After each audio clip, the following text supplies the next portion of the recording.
आत्ताच्या घटकेला मला असं कळतंय की हायकोर्टामध्ये औरंगाबाद हायकोर्टात 2 पिटिशन्स चालू होत्या आणि त्याच्यापैकी रिट पिटिशन 5324 ऑफ 2026 याच्यात एक ऑर्डर देखील झाली आहे.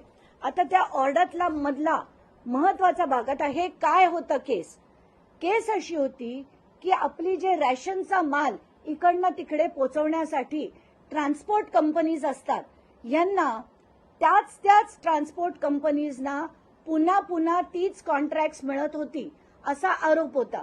आता त्या आणि बाहेरच्या कोणाला आत येऊ दिलं जात नाहीये. टेंडर प्रोसेसमध्ये अशा काही अटी शर्ती बदलल्या जातात की त्याच्यात इतर कोणाला भाग घेता येत नाही असे आरोप करून काही एक रिट पिटिशन होती. आता त्या रिट पिटिशनमध्ये उच्च न्यायालयाने एक आदेश दिलाय की आमची खात्री पटली आहे की याच्यात एव्हिडन्स अवेलेबल आहे. याच्यात असंही म्हटलंय की डिस्क्रिमिनेटरी कंड्युसिव्ह, त्याच्यात ट्रान्सपेरंट, फेअर, नॉन डिस्क्रिमिनेटरी आणि कंड्युसिव्ह हेल्दी कॉम्पिटिशन असावी. आणि याच्यात आत्ताच्या घटकेला असं दिसतंय की त्याच सगळ्या ट्रान्सपोर्ट कंपनीजना कॉन्ट्रॅक्ट दिली गेली आहेत.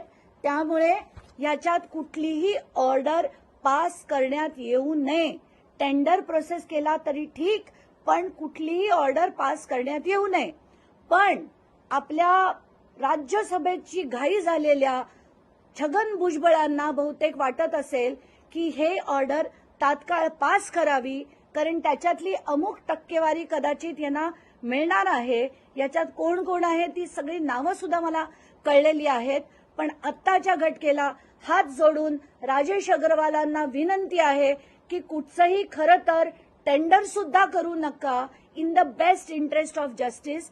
आत्ताच्या घटकेला हा पूर्णच्या पूर्ण 4,500 कोटीचा जो मोठं कॉन्ट्रॅक्ट आहे, ज्याच्यात अफाट प्रमाणात टक्केवारी मागितली जाते भुजबळांकडनं, हे तात्काळ थांबवण्यात यावं. जोपर्यंत हायकोर्टाकडनं त्याच्यावर ऑर्डर होत नाही तोपर्यंत हे ट्रान्सपोर्टचं कॉन्ट्रॅक्ट जे आहे 4,500 कोटीचं, हे तात्काळ थांबवण्यात यावं. कुठल्याही अशा यंत्रणेला देऊ नये, कारण आताच्या घटकेला प्रचंड प्रेशर केलं जात आहे याच्यात, अशी मला बातमी कळली आहे. आणि हे थांबवण्यात यावं अशीच माझी विनंती आहे.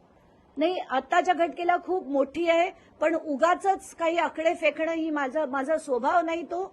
पण 4,500 कोटीचं ते टोटल कॉन्ट्रॅक्ट आहे, जे जवळजवळ 22 ते 26 वर्ष त्याच लोकांना दिलं जात आहे. आणि हे का होत आहे, आणि हा पॅटर्न हा सगळ्या महाराष्ट्रातल्या सगळ्या टेंडर्समध्ये आहे. म्हणूनच हे सगळं मोडून काढणं गरजेचं आहे. इतर लोकांना जर आपण म्हणतो संधी मिळाली पाहिजे,